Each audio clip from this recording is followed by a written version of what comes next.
नमस्कार बच्चों, कैसे हैं आप सभी। उम्मीद है आप सभी बहुत अच्छे से होंगे। और बच्चों, जब मैं आपके लिए ये वीडियो बना रहा हूँ उस समय बहुत घनघोर बारिश हो रही है बाहर में। आपको थोड़ी आवाज़ भी सुनाई दे रही होगी क्योंकि जिस कमरे में मैं ये वीडियो बना रहा हूँ उसके ठीक बाहर एक टिन का शेड है। तो वो जो टिन का शेड है उसके ऊपर जब बारिश होती है तो बहुत तेज़ आवाज़ होती है।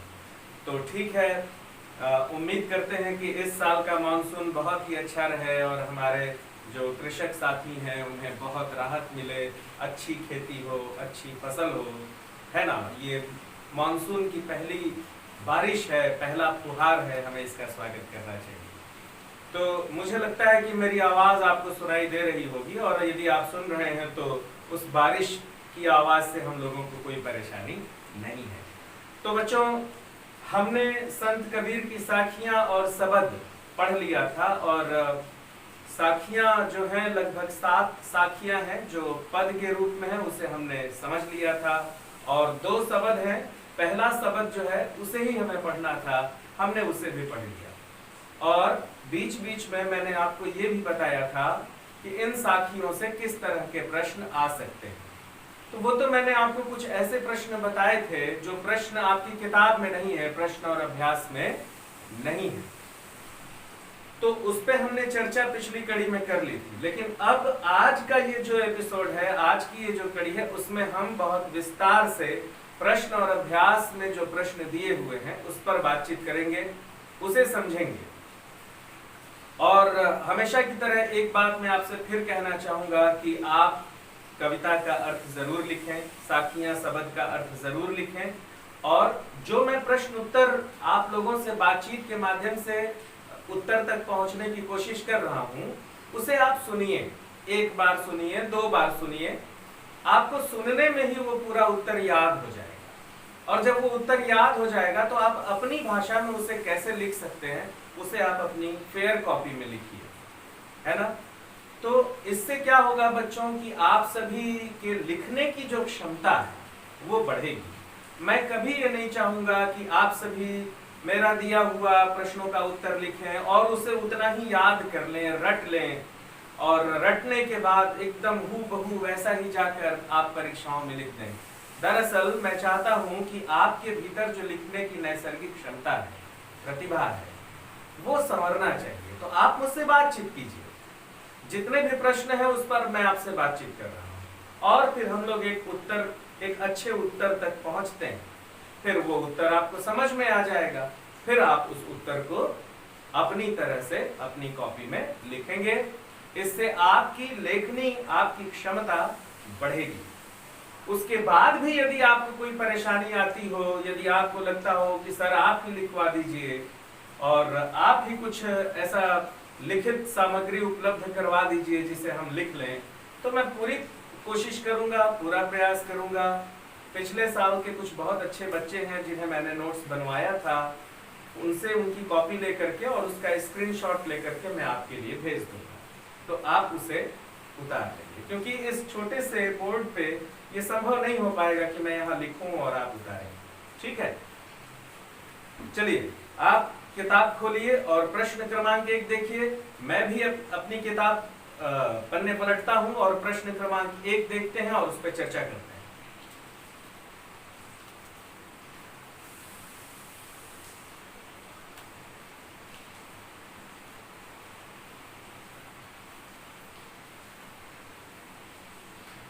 पहला प्रश्न है बच्चों, मानसरोवर से कवि का क्या आशय है।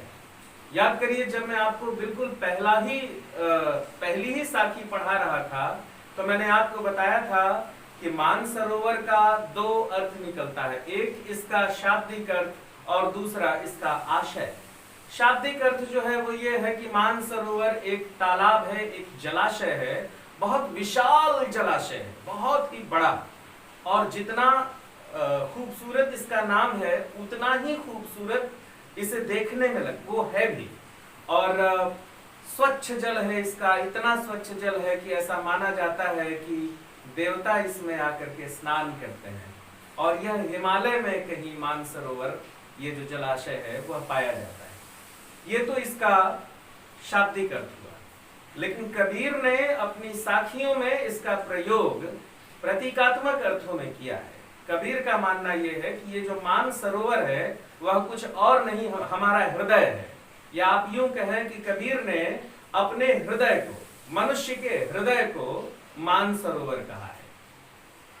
कबीर ने मनुष्य के हृदय को मान सरोवर कहा है। और कबीर ने यह भी कहा है कि जिस तरह से मान सरोवर जलाशय अत्यंत शुद्ध और बहुत ही मनोरम है, उतना ही शुद्ध हमारा हृदय भी है, उतना ही पवित्र हमारा हृदय भी है। इसलिए हमारा हृदय मान सरोवर के समान है और इसमें मेरी आत्मा हंस के समान विचरण करते रहती है और ज्ञान के मोती चुगती है। तो इस तरह कबीर ने मान सरोवर के अर्थ में अपने हृदय को लिया है। वे अपने हृदय को, मनुष्य के हृदय को मान सरोवर कहते हैं। ठीक है बच्चों, समझ में आया होगा। अब आप इसे अपनी तरह से लिखें। आप बता दें कि मान सरोवर का प्रतीकात्मक अर्थ है यह एक जलाशय है जो हिमालय में कहीं पाया जाता है और इसमें देवता आकर स्नान करते हैं, यह बहुत ही पवित्र है। फिर पैराग्राफ चेंज करके आप लिखें कि परंतु कबीर ने मान सरोवर का आशय बहुत गहरे अर्थ में लिया है। कबीर मनुष्य के हृदय को मान सरोवर कहते हैं।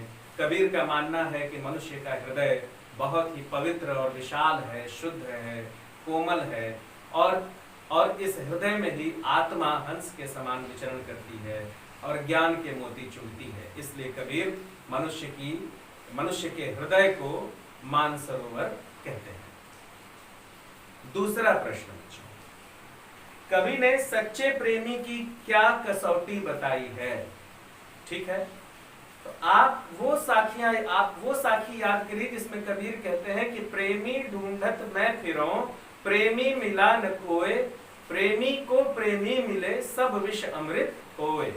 बिल्कुल यही उत्तर है इस प्रश्न का। प्रश्न पूछा गया है कि कवि ने सच्चे प्रेमी की क्या कसौटी बताई है। कसौटी मतलब कि सच्चा प्रेमी कौन है, इसे हम कैसे जान सकते हैं? कब कोई प्रेमी मिलेगा कि हम समझ जाएंगे कि ये सच्चा प्रेमी है? ऐसा क्या हो जाएगा? तो साखी का जो अर्थ है वही इसका उत्तर है। कबीर कहते हैं सच्चा प्रेमी वह होता है जिसके मिलते ही हमारे जीवन के सारे दुखों का नाश हो जाता है। सच्चा प्रेमी वह होता है जिसके मिलते ही जीवन के सारे विष अमृत में बदल जाते हैं। और इसलिए कबीर कवि कहते हैं कि प्रेमी ढूंढत मैं फिरूं, प्रेमी मिले न कोय, प्रेमी को प्रेमी मिले सब विष अमृत होए।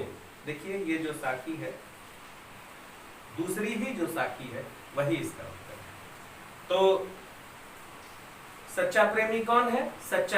इसे आप लिखेंगे कैसे अपनी भाषा में, मैं थोड़ा सा आपको बता दूं। लिखिएगा कि संत कबीर कहते हैं कि सच्चा प्रेमी वह है जिसके मिलते ही जीवन में आमूलचूल परिवर्तन हो जाता है। सच्चा प्रेमी के मिलते ही जीवन के जितने दुख हैं, मनुष्य के जितने दुख हैं वह समाप्त हो जाते हैं और जीवन में जितना विष है, परेशानियां हैं, कठिनाइयां हैं, वह सब कुछ अमृत के रूप में परिवर्तित हो जाता है, बदल जाता है। कठिनाइयां सहज हो जाती हैं, परेशानियां दूर हो जाती हैं, जीवन अत्यंत सुखमय हो जाता है, मन प्रेममय हो जाता है। तो यही सच्चे मित्र की कसौटी है। अब तीसरा प्रश्न देखिए बच्चों। तीसरे दोहे में कवि ने किस प्रकार के ज्ञान को महत्व दिया है? मैंने बहुत विस्तार से समझाया है इसे। हस्ती चढ़िए ज्ञान की, सहज दुलीचा डार, स्वान रूप संसार है, भूकंदे झक मार। यही इसका उत्तर है। फिर से देखिए प्रश्न। तीसरे दोहे में कवि ने किस प्रकार के ज्ञान को महत्व दिया है? देखिए तीसरा दोहा वही है। तीसरी साखी जो है, हस्ती चढ़िए ज्ञान को, सहज दुलीचा डार, स्वान रूप संसार है, भूकंदे झक मार। तो किस प्रकार के ज्ञान को महत्व दिया है कबीर ने? कबीर सहज ज्ञान को महत्व देते हैं। कबीर कहते हैं कि आपको किताबें पढ़कर प्रकांड विद्वान नहीं बनना है, मोटे मोटे पोथे आपको नहीं पढ़ने हैं। मोटा मोटा पोथा पढ़ लेने से आप विद्वान नहीं हो सकते। आप सहजता से जो ज्ञान प्राप्त हो सके, दुनिया में अपना कर्म करते हुए बड़ी ही सहजता से आप जो ज्ञान प्राप्त कर सकते हैं, वही असली ज्ञान होता है। और इसके लिए आपको हमेशा सीखने की प्रक्रिया में लगे रहना पड़ेगा। हर घटना सीख दे जाती है, हर घटना के प्रति सजग रहना पड़ेगा, समाज को तटस्थ दृष्टि से देखना पड़ेगा, तब जाकर के आप समाज से सीख पाएंगे। और फिर इसके साथ ही कबीर यह भी कहते हैं कि यदि आप ऐसा करेंगे, समाज में लिप्त नहीं होंगे, समाज को बाहर से देखेंगे और उसकी बुराइयों को हटाने का प्रयास करेंगे, तो ये जो समाज है वह आपके ऊपर भौंकेगा, क्योंकि यह समाज कुत्ते के समान है। आप इसकी परवाह मत करिए, इसे भौंकने दीजिए। आप तो सहजता पूर्वक प्राप्त होने वाले ज्ञान को अपनी ताकत बनाइए। इसीलिए कबीर ज्ञान को ज्ञान की हाथी कहते हैं कि ऐ लोगों, ज्ञान की हाथी पर सवार होइए, सहज दुलीचा डाल, अत्यंत सहजता से बिछौना बिछाकर ज्ञान की हाथी पर सवार हो जाइए। तो बच्चों, तीसरे प्रश्न का जो उत्तर है, आप जो लिखेंगे वो किस तरह से लिखेंगे? आप इस तरह से लिखेंगे कि संत कबीर, जैसे प्रश्न है ना कि तीसरे दोहे में कवि ने किस प्रकार के ज्ञान को महत्व दिया है, तो आप लिखेंगे तीसरे दोहे में संत कबीर ने सहजता पूर्वक प्राप्त होने वाले ज्ञान को महत्व दिया है। कबीर दास कहते हैं कि ऐ लोगों, वह ज्ञान जो अत्यंत सहजता पूर्वक प्राप्त हो सके, वही ज्ञान हमें लेना चाहिए। मोटे मोटे पोथे पढ़कर हमें ज्ञान की प्राप्ति नहीं हो सकती, ऐसा ज्ञान हमें मनुष्य नहीं बनाता। हमें तो ऐसे ज्ञान की प्राप्ति करनी चाहिए जो हमें मनुष्य बनाता है। और ऐसा करने में समाज तमाम तरह के रोड़े अटकाता है, समाज आपकी टांग खींचता है, लेकिन आप उसकी परवाह मत करिए। ज्ञान की हाथी पर सवार होइए और सहजता पूर्वक चलते रहिए। तो इसे आप लिख लेंगे बच्चों, ये बहुत अच्छा उत्तर हो जाएगा। और देखिए, एक बहुत अच्छी बात है उत्तर लिखने की, आपको अगर कविताएं याद हो गई मान लीजिए, तो आप एक लाइन कविता की लिख दीजिए, तो जो आपकी कॉपी जांचते हैं उन्हें पता लगेगा कि अरे ये बच्चा तो बहुत अच्छा है, इसे तो कविता भी याद है ना। तो आप याद कर लीजिए, हस्ती चढ़िए ज्ञान की सहज दुलीचा डार, ऐसा कबीर कहते हैं। अब अगला प्रश्न देखिए बच्चों, चौथा प्रश्न, इस संसार में सच्चा संत कौन कहलाता है? इस संसार में सच्चा संत कौन कहलाता है? सच्चा संत, देखिए आपने संत बहुत देखे होंगे, कोई दाढ़ी बढ़ाया है, कोई जटा बढ़ाया है, कोई लाल पीला पहन रहा है, कोई त्रिपुंड लगाया है, कोई कहीं बैठ करके तपस्या कर रहा है, कोई कहीं है, कोई कहीं है। क्या वे सारे लोग साधु हैं? यदि है तो फिर कबीर ऐसा क्यों पूछ रहे हैं कि सच्चा संत कौन कहलाता है? तो क्या ये लोग सच्चे नहीं हैं? कबीर संत की बिल्कुल अलग परिभाषा देते हैं बच्चों। कबीर स्वयं गृहस्थ थे, है ना, लेकिन लोग उन्हें संत कहते थे। क्यों? क्या गृहस्थ कभी संत हो सकता है?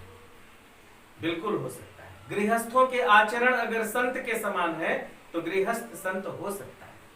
तो फिर कबीर संत, सच्चा संत किसे कहते हैं? तो आप कबीर की वो साखी याद करिए, पखा पखी के कारणे सब जग रहा भुलान, निरपख होय के हरि भजे सोई संत सुजान। यही साखी है जो बताती है सच्चे संत की पहचान। कबीर कहते हैं कि ये सारी दुनिया पक्ष विपक्ष के चक्कर में परेशान है। ये तेरे भगवान है, ये तेरे भगवान है, ये मेरे भगवान है, ये मेरे भगवान है, तो तुम हमारे भगवान के दरवाजे मत आओ तो हम तुम्हारे भगवान के दरवाजे न जाएं। इसी में सारी दुनिया भूली हुई है।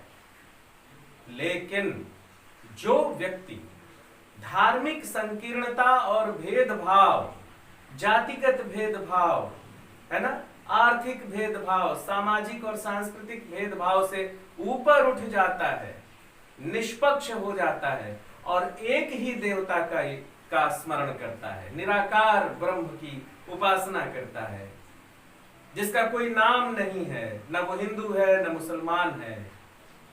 तो जब कोई ऐसे देवता की उपासना करता है तो वही सच्चा संत कहलाता है। निरपक्ष होय के हरि भजे, बिल्कुल निष्पक्ष होकर के जो हरि को भजता है सोई संत सुजान, वही सच्चा संत है। तो अब संक्षेप में इसका उत्तर कैसे लिखेंगे आप? मैंने तो व्याख्या कर दिया। संक्षेप में लिखेंगे आप कि संत कबीर कहते हैं कि सच्चा संत वह होता है जो तेरा मेरा के चक्कर में नहीं फंसता, क्योंकि यह सारी दुनिया तेरे और मेरे के चक्कर में भूली हुई है। सच्चा संत वह होता है जो तेरे मेरे के चक्कर से बाहर निकलता है और निष्पक्ष होकर निराकार ब्रह्म की उपासना करता है, एक ही ईश्वर को मानता है और सबके कल्याण की कामना करता है। वही व्यक्ति सच्चा संत कहलाता है। यदि आप इतना लिख दिए बच्चों, और एक लाइन अगर आप लिख दिए कि निरपक्ष होय के हरि भजे सोई संत सुजान, 2 में 2 नंबर आपको मिल जाएगा, बशर्ते कि आप थोड़ा मात्रा वात्रा की गलती कम करिएगा। अगर जो कविता की एक पंक्ति भी लिख दी है उससे जुड़ी हुई, तो आपके उत्तर में 4 चांद लग जाएगा। अरे बात समझ में ना? और बहुत सरल है, आप बहुत सरलता पूर्वक इनको याद कर सकते हैं। अब देखिए 5वां प्रश्न, अंतिम 2 दोहों के माध्यम से, अंतिम 2 दोहे आप देखिए, अभी मैं प्रश्न पढ़ लूं फिर हम लोग आते हैं। अंतिम 2 दोहों के माध्यम से कबीर ने किस तरह की संकीर्णताओं की ओर संकेत किया है? संकीर्णता मतलब क्या होता है, पहले तो ये समझ लीजिए। संकीर्णता मतलब होता है जैसे कोई व्यक्ति अगर संकीर्ण है तो उसे हम अंग्रेजी में कहते हैं बच्चों नैरो माइंडेड, छोटी सोच, संकुचित मानसिकता, है ना, गंदा सोचने वाले लोग संकीर्ण मानसिकता के लोग कहलाते हैं। ठीक है, संकीर्ण मतलब होता है छोटा, सिमटा हुआ, है ना, एकदम से मतलब बंधा हुआ, उसको कहते हैं संकीर्ण। समझ रहे हैं आप? तो अंतिम 2 दोहों के माध्यम से कबीर ने किस तरह की संकीर्णताओं की ओर संकेत किया है, मतलब किस तरह की बुराइयों की ओर संकेत किया है। तो अंत के 2 दोहे देखिए बच्चों, अंत के जो 2 दोहे हैं उन्हीं के माध्यम से आपको बताना है। तो पहला दोहा है, काबा फिर काशी भया, राम ही भया रहीम, मोट चून मैदा भया, बैठ कबीरा जीम। और अंतिम क्या है, ऊंचे कुल का जन्मिया, जे करनी ऊंच न होए, सुबरन कलश सुरा भरा, साधु निंदा सोए। ये पढ़ने का एक ढंग है, दोहा पढ़ने का ढंग है। तो जो अंतिम 2 दोहे हैं उसमें जो पहला है उसमें कहते हैं कबीर कि ये जो समाज है वो काशी, काबा, कैलाश, मक्का, मदीना इसमें बटा हुआ है। मतलब ये जो समाज है वो धार्मिक भेदभाव में बटा हुआ है, ऐसा नहीं होना चाहिए। तो अंतिम 2 दोहों में, पहले में तो कबीर ने धार्मिक भेदभाव और धार्मिक संकीर्णता की ओर संकेत किया है। और सबसे अंतिम दोहे में क्या कहा है, उसमें ये कहा है, उसमें सामाजिक ऊंच नीच की बात कही है कबीर ने, जाति पाति, जातिगत ऊंच नीच की बात की गई है। क्योंकि बड़े जाति में जन्म लेने वाला व्यक्ति अगर दुष्कर्म करता है, लोगों को सताता है, असामाजिक काम करता है, तो वह बिल्कुल वैसा ही है जैसे कि सोने के कलश में सुरा भरा हुआ है, शराब भरी हुई हो। इतना ही बुरा माना जाता है इसका। आप अच्छे कुल में जन्म हो जाने से आप बड़े व्यक्ति नहीं बन जाते, आपका कर्म अच्छा होना चाहिए। तो अंतिम 2 दोहों में कबीर ने 2 तरह की संकीर्णताओं की ओर संकेत किया है। पहले दोहे में कबीर कहते हैं कि यह समाज अनेक धर्मों में बटा हुआ है, हिंदू, मुस्लिम, इन धर्मों में बटा हुआ है। उस समय सिख संप्रदाय, सिख धर्म का उदय नहीं हुआ था बच्चों। मुख्य रूप से भारत में 2 ही धर्म थे, हिंदू, मुस्लिम, बौद्ध, जैन तो थे ही। तो कबीर ने इन धार्मिक भेदभाव की ओर संकेत किया है। और दूसरा जो पद है उसमें कबीर कहते हैं जातिगत ऊंच नीच। जैसे हिंदू धर्म में ही अनेक जातियों के लोग होते हैं। कुछ लोग अपने आप को बहुत बड़ा मानते हैं कि हम ऊंची जाति के हैं, कुछ लोगों को कहते हैं कि तुम नीची जाति के हो। इस संकीर्णता की ओर कबीर ने संकेत किया है सबसे अंतिम कविता, है ना। तो आपको ये समझ में आ गया। तो आप इसे लिखेंगे कैसे? आप लिखेंगे कि अंतिम दो दोहों के माध्यम से कबीर ने समाज की दो संकीर्णताओं की ओर हमारा ध्यान आकर्षित किया है। पहले दोहे में कबीर कहते हैं कि यह समाज धार्मिक भेदभाव कर रहा है, आपस में धार्मिक आधार पर बटा हुआ है, जो कि उचित नहीं है। इन दोनों में जो झगड़े हो रहे हैं यह उचित नहीं है, इसे दूर करना चाहिए। और अंतिम दोहे में कबीर कह रहे हैं कि यह समाज जातिगत रूप से बटा हुआ है, एक ही धर्म में अनेक जातियां हैं, उसमें भी भेदभाव है। बड़ा व्यक्ति अपने आप को बड़ा कहता है और जो छोटी जातियों के लोग हैं उनको छोटा कहता है, उनको हे दृष्टि से देखता है। यह सही नहीं है।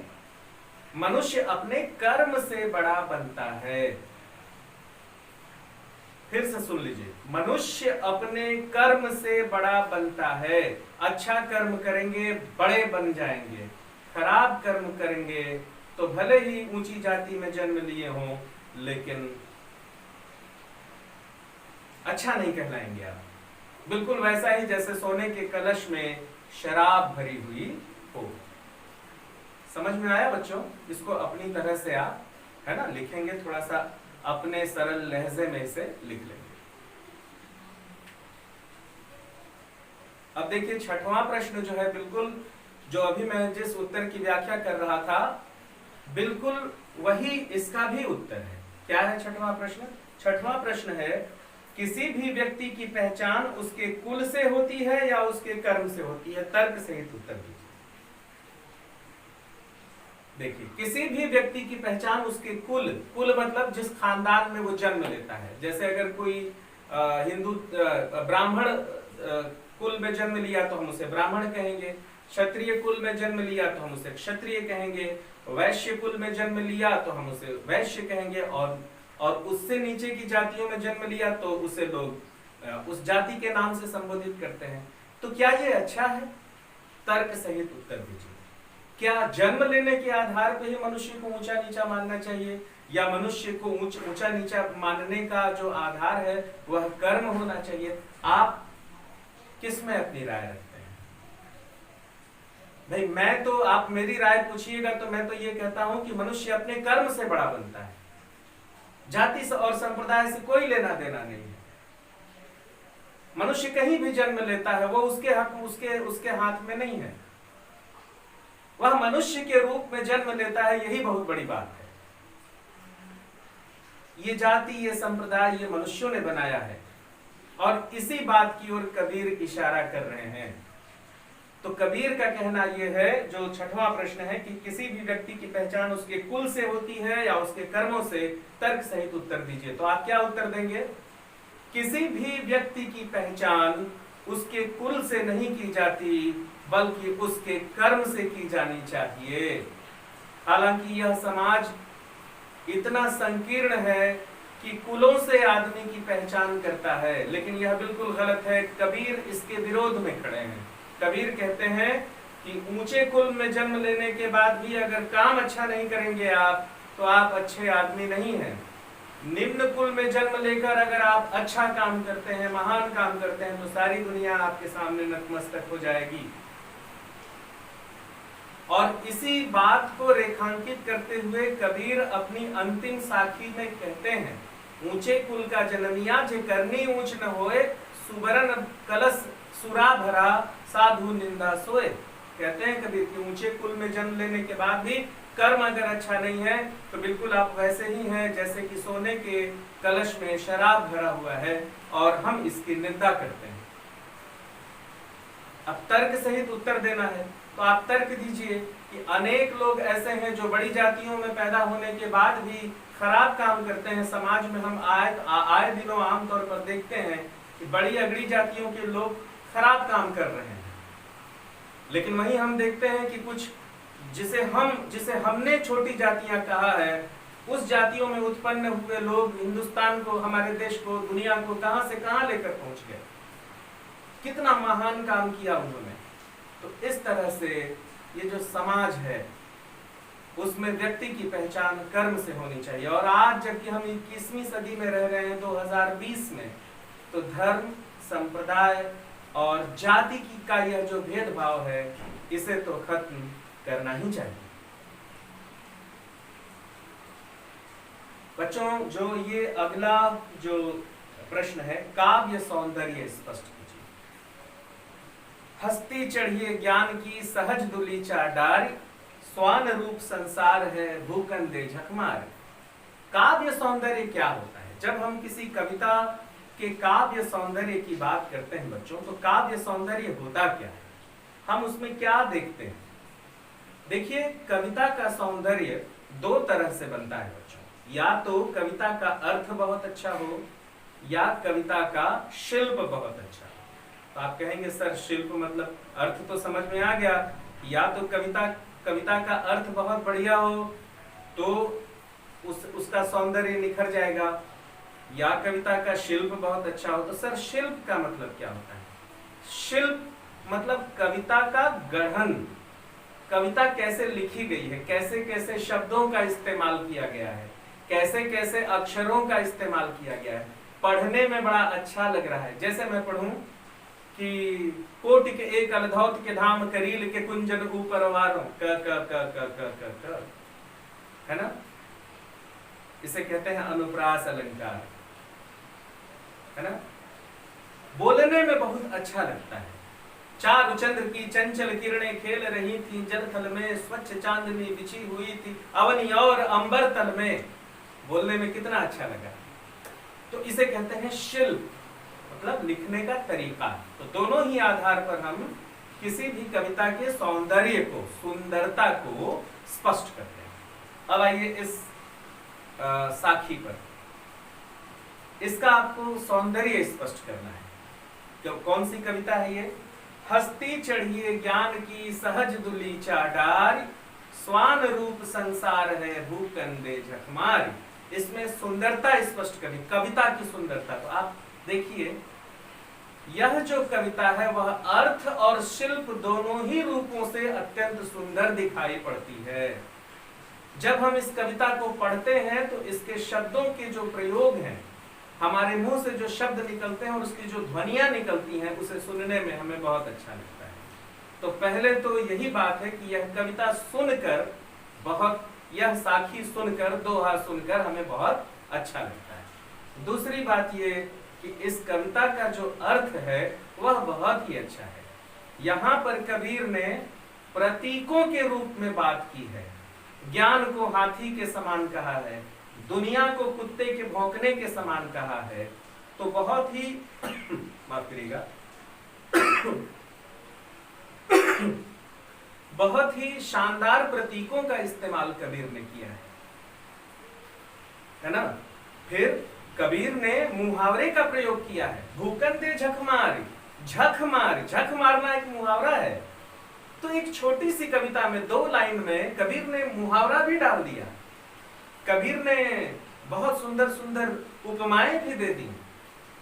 उस कविता को सुन के भी बहुत अच्छा लग रहा है। तो ये काव्य सौंदर्य की दृष्टि से यह कविता बहुत ही उच्च स्तर की, ये जो दोहा है बहुत उच्च स्तर का बन पड़ा है।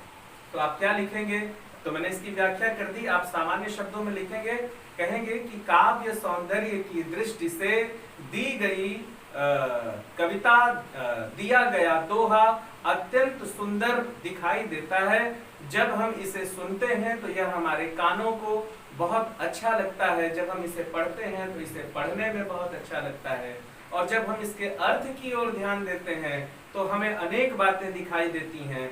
एक तरफ कबीर ने संसार को कुत्ते की उपमा दी है, तो दूसरी तरफ ज्ञान को हाथी के समान बताया है। तो कबीर की जो उपमा है वो बहुत ही अच्छी है, बहुत ही शानदार उपमा कबीर ने दोनों ही जगह पर दी है। फिर इसी दोहे में हम देखते हैं कि कबीर ने मुहावरे का प्रयोग किया है। झक मारी, झक मारना एक मुहावरा है जिसका बहुत ही शानदार और कुशल प्रयोग इन 2 पंक्तियों में कबीर ने किया है। तो इस तरह काव्य सौंदर्य की दृष्टि से यह 2 पंक्तियां, यह दोहा बहुत ही सुंदर बन पड़ा है। ठीक है बच्चों, समझ में आ गया? देखिए वीडियो को थोड़ा सा पॉज आगे पीछे करके आप इसको एक बार दो बार सुने। इसीलिए मैं आपके लिए वीडियो बना रहा हूं कि ये आपके पास रहेगा, आप इसे रख लीजिए अपने पास, और कभी भी आप जब पढ़ने बैठे कान में हेडफोन लगा के सुन लीजिए। ये आपकी संपत्ति है, ये आपके लिए मैंने दिया इसको, आप रखिए इसको अपने पास। और कभी समझ में ना आए तुरंत खोलिए, कान में लगाइए, सुन लीजिए। तो इस तरह से बच्चों साखियां पर आधारित जो प्रश्न थे वो समाप्त हो गए। अब शब्द पर आधारित एक ही शब्द है, उस पर कुछ प्रश्न आधारित है, उसे हम उसके उत्तर तक पहुंचने की कोशिश करते हैं। वैसे मैंने जो प्रश्न आपको व्याख्या के समय बताए थे उसे भी आप कहीं नोट कर लें। उत्तर भले ना लिखें, प्रश्नों को तो नोट कर ही लें, क्योंकि वे प्रश्न परीक्षा में आते हैं। एक बात और बच्चों, यहीं पे मुझे तुरंत याद आया तो मैंने सोचा आपको बता दूं। देखिए कुछ बच्चे इस तरह से पढ़ते हैं कि उनका लक्ष्य होता है कि मैं किसी तरह पास हो जाऊं। कुछ बच्चे इसलिए पढ़ते हैं कि उनका लक्ष्य होता है कि मैं एक सम्मानजनक ढंग से पास हो जाऊं। कुछ बच्चे इसलिए पढ़ते हैं कि ये उनके लिए प्रतिष्ठा का प्रश्न होता है कि मुझे बहुत अच्छा करना है और मुझे रेस में सबसे आगे होना है। तो देखिए इस तरह के जो बच्चे होते हैं जिनके लिए पढ़ाई और ज्ञान एक प्रतिष्ठा का प्रश्न होता है, उन्हें बहुत मेहनत करना पड़ेगा। तो ये जो मैं अतिरिक्त बताता हूं ना कि ये प्रश्न नोट कर लीजिए, ये कर लीजिए, इन प्रश्नों को यहाँ लिख लीजिए या वीडियो को एक बार और सुन लीजिए, वो सबके लिए बोलता हूं। लेकिन मेरा विशेष आग्रह ऐसे बच्चों से है जो बहुत अच्छा करना चाहते हैं, तो उनको मेहनत तो करना पड़ेगा, है ना? तो आप मेहनत करिए और मैं आपके साथ हूं कि कोई भी परेशानी हो तुरंत मुझे व्हाट्सएप करिए, मैं बता दूंगा। ठीक, अब हम लोग शब्द पे आते हैं। पहला प्रश्न, मनुष्य ईश्वर को कहां कहां ढूंढता फिरता है? बहुत ही सरल है। कबीर कहते हैं ना कि मोको कहां ढूंढे बंदे, मैं तो तेरे पास में। और फिर कहते हैं कि ना मैं देवल, ना मैं मस्जिद, ना काबे कैलाश में, ना तो कौनो क्रियाक्रम में, नहीं योग वैराग में। तो भक्त जो है ईश्वर को कहां कहां ढूंढता है? कबीर के अनुसार मनुष्य ईश्वर को मंदिर, मस्जिद, काबे, कैलाश, तीर्थ स्थलों, योग, वैराग्य, क्रिया, कर्म कांडों के माध्यम से ढूंढता है। लेकिन इन जगहों पर ईश्वर उसे नहीं मिलते हैं, क्योंकि ईश्वर तो स्वयं उसके भीतर विराजमान होते हैं। अगर आप चाहें तो कविता की 2 पंक्तियां लिख दीजिए कि कबीर कहते हैं कि ईश्वर भक्तों से कह रहे हैं कि ना मैं देवल, ना मैं मस्जिद, ना काबे कैलाश में। ऐ लोगों, ऐ भक्तों, मैं मंदिर, मस्जिद, काबे, कैलाश, काशी और इन जगहों पर नहीं हूं।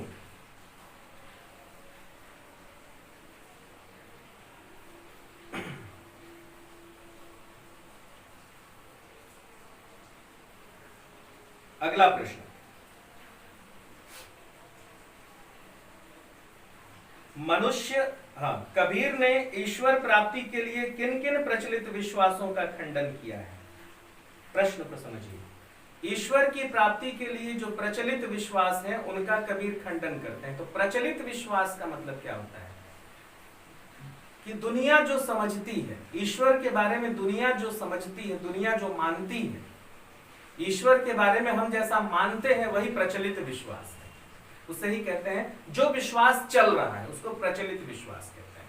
तो कबीर का प्रश्न, तो कबीर ये कह रहे हैं कि आपसे प्रश्न पूछा जा रहा है कि कबीर ने ईश्वर प्राप्ति के लिए किन किन प्रचलित विश्वासों का खंडन किया है? अनेक प्रचलित विश्वासों का खंडन किया है।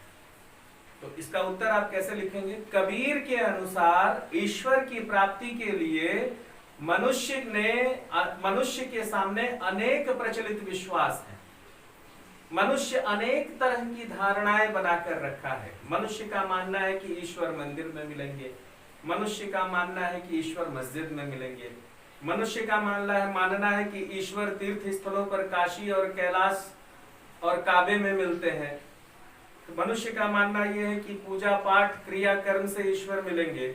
मनुष्य का मानना यह है कि योग और वैराग्य के माध्यम से ईश्वर मिलेंगे। मनुष्य का मानना यह है कि संन्यास ले लेने से ईश्वर मिलेंगे।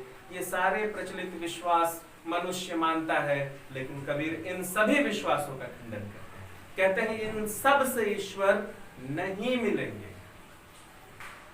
तो कबीर ने इन सब प्रचलित विश्वासों का खंडन किया है।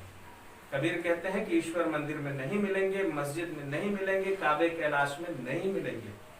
ईश्वर तो मनुष्य के भीतर है और वो उसकी सांसों में निवास करते हैं, जो बहुत ही आसानी से मिल जाते हैं। खोजी होए तो तुरते मिली हो, ये भी है कि ऐ लोगों अगर मुझे खोजोगे तो मैं तुरंत मिल भी जाऊंगा।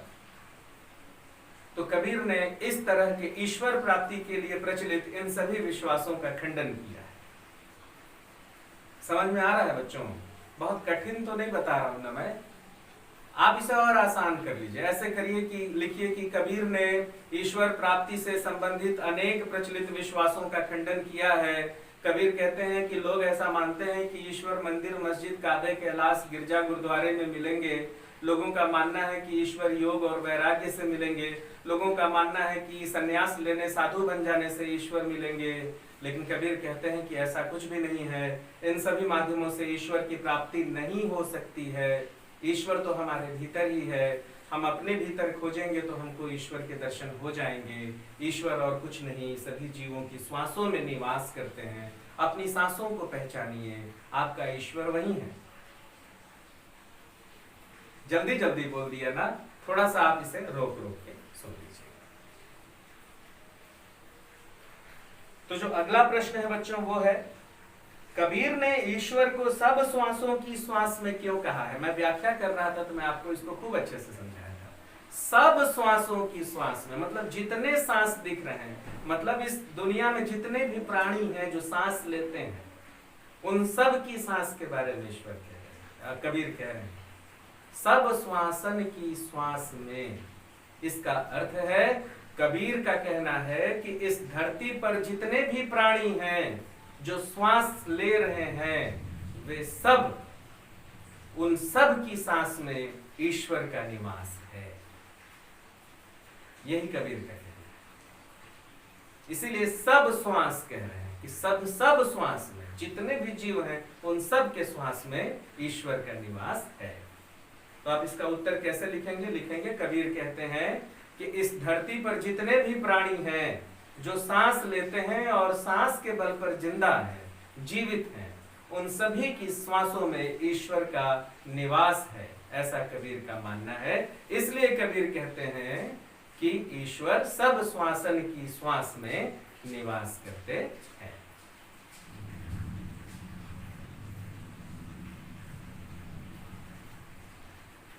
ठीक है बच्चों, बाकी के जो 2-3 प्रश्न हैं, जैसे प्रश्न 11 वो दूसरे शब्द से है, प्रश्न 12 वो भी दूसरे प्रश्न शब्द से है, प्रश्न 13 भी दूसरे शब्द से है ना। प्रश्न 14 जो है वो ये जो पूरा पाठ है इस पर आधारित है, तो इस पर हम थोड़ी सी बातचीत कर लें। यहाँ से प्रश्न बन सकता है, बना है, इसलिए मैं कह रहा हूँ कि एक बार हम इस पर ध्यान दे देते हैं। 14वां प्रश्न देखिए आप सभी, मैं पढ़ रहा हूं, उसको मिलाइए। संकलित साखियों और पदों के आधार पर कबीर के धार्मिक और सांप्रदायिक सद्भाव संबंधी विचारों पर प्रकाश डालिए। 2 चीजें पूछ रहा है। पूछा जा रहा है कि कबीर का ये जो पाठ है इसे आपने पढ़ा, इसमें कबीर के धार्मिक विश्वास भी हैं, इससे हम कबीर के धार्मिक विश्वासों को भी समझ सकते हैं और कबीर के सांप्रदायिक सद्भाव इसे भी समझ सकते हैं। तो इस पर आपको प्रकाश डालना है, धार्मिक सद्भाव और सांप्रदायिक सद्भाव। कबीर क्या कहते हैं? तो लिखेंगे, कबीर की धार्मिक दृष्टि अत्यंत स्पष्ट है। कबीर एकदम स्पष्ट रूप से धर्म की आलोचना करते हैं। कबीर का कहना है कि मनुष्य जो अलग अलग धर्मों में बटा है, दरअसल मनुष्य को एक ही धर्म का पालन करना चाहिए और वह है मानव धर्म। और मनुष्य धर्म के नाम पर ईश्वर को भी बांट दिया है। मुसलमानों के अलग ईश्वर हैं, हिंदुओं के अलग ईश्वर हैं। कबीर इस मान्यता का खंडन करते हैं। कबीर का कहना यह है कि न कोई हिंदू है न कोई मुस्लिम है, सारे लोग मनुष्य हैं और उनका एक ही ईश्वर है जिसका आकार नहीं है, वह निराकार है और ज्ञान के माध्यम से उसे प्राप्त किया जा सकता है। इसलिए मनुष्य को धार्मिक भेदभाव से ऊपर उठकर एक हो जाना चाहिए, धर्म को मिटाना चाहिए, मानव धर्म की स्थापना करनी चाहिए। कबीर के जो सांप्रदायिक सद्भाव संबंधी विचार हैं वो क्या है? वो भी ऐसे ही है। कबीर कहते हैं कि सांप्रदायिकता बहुत फैल रही है। सांप्रदायिकता मतलब अलग अलग धर्म को लेकर के आपस में झगड़ा करना, इसे कहते हैं सांप्रदायिकता। लेकिन कबीर का कहना यह है कि जो अलग अलग संप्रदाय के लोग हैं उनमें प्रेम होना चाहिए। ठीक है, आप अपने आप को हिंदू कहते हैं, कोई अपने आप को मुसलमान कहता है, कोई अपने आप को ईसाई कहता है, लेकिन अगर हम अलग अलग धर्मों को मान रहे हैं तो हमें सांप्रदायिक नहीं होना चाहिए। हमारे भीतर संप्रदायों को लेकर के प्रेम होना चाहिए, सद्भाव होना चाहिए। ऐसा होना चाहिए कि हिंदू मुस्लिम का सम्मान करे, मुसलमान हिंदुओं का सम्मान करें, ये दोनों मिलकर ईसाइयों का सम्मान करें, या उस समय जितने भी प्रचलित धर्म थे उन सभी के बारे में कबीर कहते हैं कि सांप्रदायिक भेदभाव और विद्वेष नहीं होना चाहिए। सांप्रदायिक कटुता मिटनी चाहिए, मनुष्य को एक होना चाहिए। ये कबीर के कुछ विश्वास हैं और आप इनके समर्थन में कविताएं दे सकते हैं। जैसे कि कबीर कहते हैं कि काबा फिर काशी भया, राम ही भया रहीम, मोट चून मैदा भया, बैठ कबीरा जिम। कबीर का जो सांप्रदायिक सद्भाव है, इससे बढ़िया उदाहरण और क्या हो सकता है कि वे कहते हैं कि काबा जो है काशी में परिवर्तित हो गया और काशी जो है काबे में परिवर्तित हो गया। अब तो सब कुछ ठीक हो गया, अब तो दुश्मनी का जो मोटा अनाज है वो खत्म हो गया, अब बैठ के खाओ।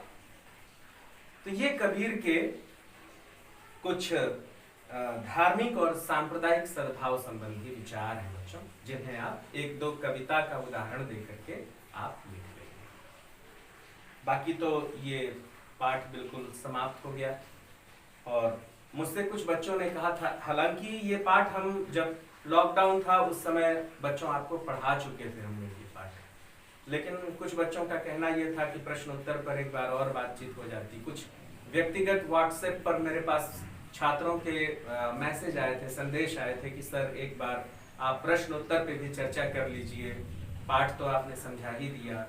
तो मुझे भी लगा जब आप लोग कह रहे हैं तो क्यों ना एक वीडियो इस पर बना दिया जाए। तो आप इसे देखिए, आपके लिए ही मैंने ये मेहनत किया है, तो मुझे यही अनुमति दीजिए। बहुत देर तक आप मेरे साथ रहे और अपना काम आप करिए, इस वीडियो को पूरा देखिए और बार बार देखिए। ठीक है बच्चों, अगली कक्षा में फिर मुलाकात होगी। नमस्कार।